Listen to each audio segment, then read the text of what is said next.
Hey everybody, Jeremy here. So today I'm going to be reviewing this NECA Toys Ultimate Griff Tannen figure from Back to the Future. So this was released as part of the Haulathon that's going on between NECA and Target. So I picked this guy up at Target. It was around, I think, like $32, $34, something like that. The latest figure from their Back to the Future line. I didn't know that this was going to be a part of Haulathon, so when I went to the store to check it out today, I was pretty surprised to see it. So there you go, Griff Tannen in all his glory from Back to the Future Part 2.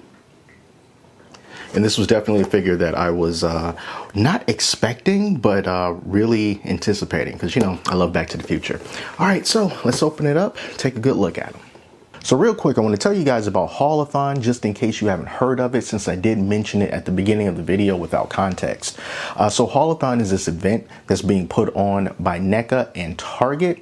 And during Haulathon, you're going to find some really cool NECA things available at Target that wasn't originally there, such as this Griff Tannen figure. And then if you're a fan of TMNT, there's also going to be some figures from that as well, such as a glow-in-the-dark Muckman. You can get a 4-pack of the animated turtles. You'll be able to pick up the pizza monster. You'll be able to pick up, oh man, the ultimate foot soldier if you missed out on that. You know, and there's just different things that you can get. All right, so go to haulathon.com. I'll leave a link in the description of the video where you can see all the different things that are available, and links to target.com if you live in the United States, where you can pick them up. And if you live internationally, you can purchase these things directly from haulathon.com. All right, so let's talk about Griff Tannen. Just right off the bat, let me tell you, I think that this is probably the best NECA Back to the Future figure that they've ever done. I think that the best figure was the Doc Brown from Back to the Future Part 2. But man, I think Griff might even be better. No, honestly, look at that face, the expressiveness, and all the detail. Do I even have to tell you about the detail that NECA puts into his figures? If you didn't already know, it's really quite exquisite, especially for the price point. This one being, I think it was like 32, 34 bucks. Worth every penny, in my opinion. This Griff looks great. Fantastic face sculpt, fantastic. But here's the other thing. I don't know if it's just my figure or if it's something new that NECA's doing. I don't know. But the articulation on this guy, it's so smooth. It really is. Check out this head movement here. Look at this. Look how easy I can do all of that. Look at that tilt. Tilt to the left, tilt to the right, look down, look up. It's so smooth. And the fact that this is Griff Tannen with these bionic implants, you know, in the movie he seemed like a little bit off.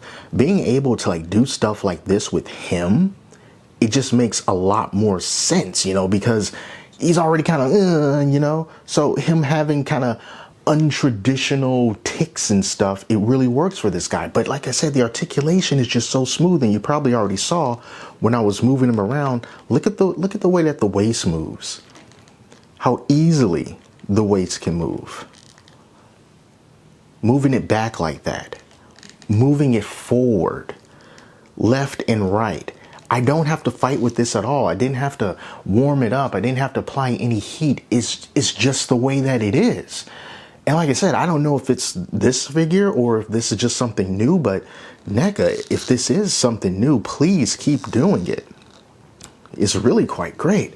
So anyway, you can see at the bottom, he's got that hoverboard.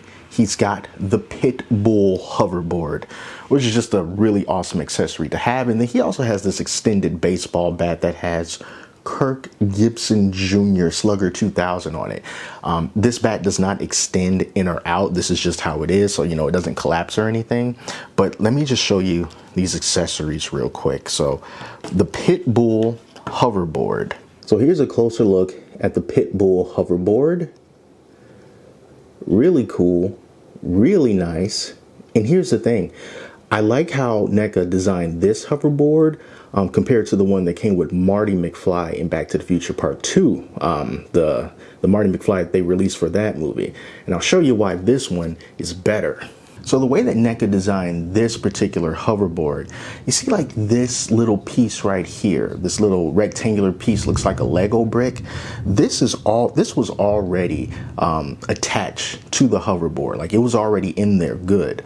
And then I just had to take this base and just socket it in, because in the middle of this is a hole. You shove the plastic piece down into that hole, it snaps into place, and then once you have Griff on the hoverboard, you can still move this plastic piece forward and back to kind of give the hoverboard like a lean to it, and it's in there really good.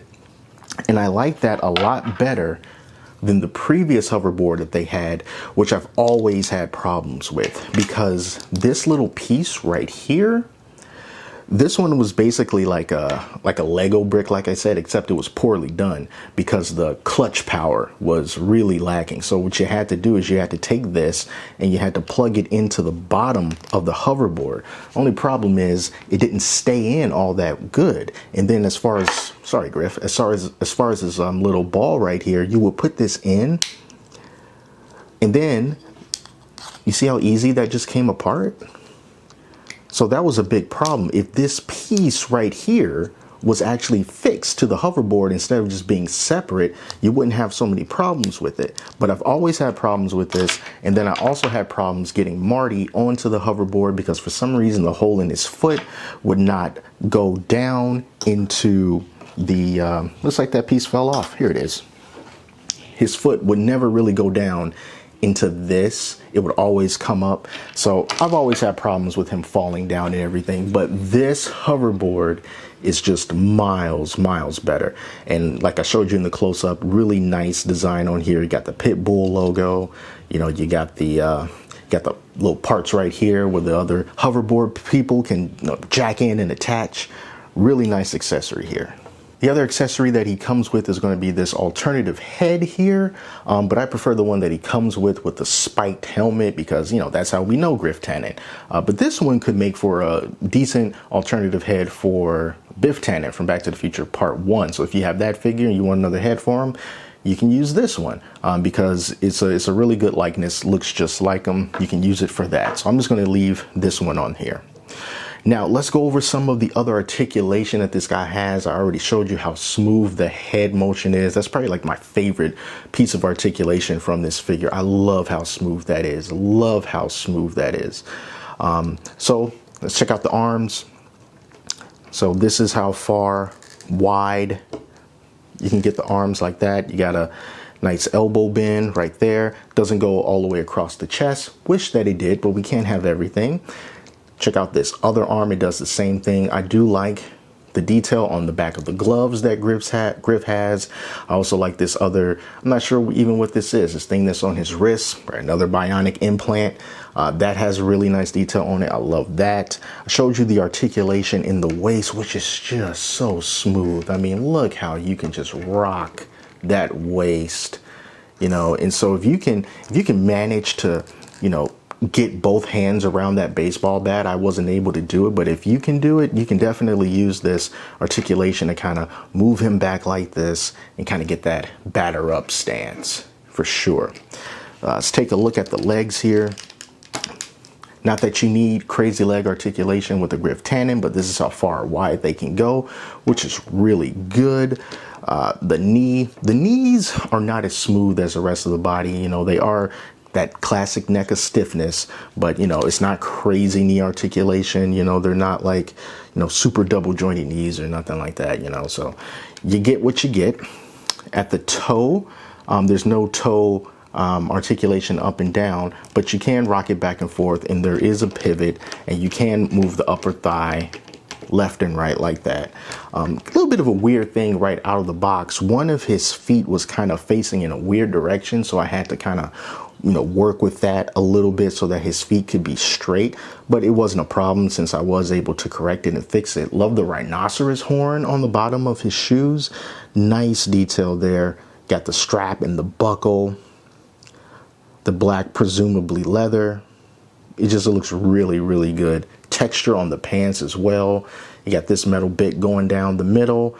the knee pads, the little radiation type symbol. I mean, this is just a very, very well done figure. And I really think that it does justice to fans of Back to the Future. So if you're a fan of Back to the Future and you want a collectible, but you don't want to spend hundreds of dollars for like the really big high-end ones, trust me when I say that NECA is where you want to go. I mean, it's not like you can go very many other places when it comes to these figures, but for the price that they asked for it, man, they just nailed it.